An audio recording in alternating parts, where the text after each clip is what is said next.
ఇప్పుడు ఆఫ్ఘనిస్తాన్ నిండా తీవ్రవాద సంస్థలే. వాళ్ళకి ఒక్కొక్కడికి 100 ఎకరాలు, 200 ఎకరాలు ఇచ్చారు. అక్కడే ఆయుధాలు శిక్షణ తీసుకుంటారు. అక్కడే ప్రాణాలు ఎట్లా తీయాలి, బాంబులు ఎట్లా వేయాలి, తలకాయలు ఎట్లా పగలగొట్టాలి, మర్డర్లు ఎట్లా చేయాలో నేర్చుకుంటారు. ఐఎస్ఐఎస్‌కి స్థావరం ఉంది, లష్కరే తోయిబాకు ఉంది, జైషే మహమ్మద్‌కి ఉంది. లేనోడు ఎవడూ లేడు. ప్రతి ఒక్కడికి 100 ఎకరాల నుంచి 1000 ఎకరాల దాకా తీసుకున్నారు. ఓ చిన్న సైజు నగరాలు నడుపుతున్నారు. మినీ టెర్రర్ టౌన్‌షిప్స్ నడుస్తున్నాయి.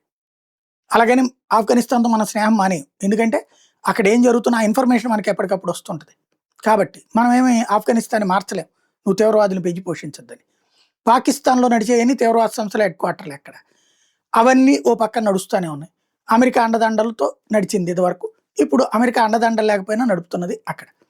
అలాగే ఖతార్‌లో వీళ్ళందరికి సంబంధించిన బయటికి ఆహ్, ఏది పెద్దల మనుషులాగా లోపల తీవ్రవాద కార్యకలాపాలు నడిపే వాళ్ళందరూ అక్కడ హోటళ్లలో దర్జాగా రూమ్స్ తీసుకుని, అపార్ట్మెంట్ తీసుకుని దర్జాగా బతికేస్తుంటారు ఖతార్‌లో.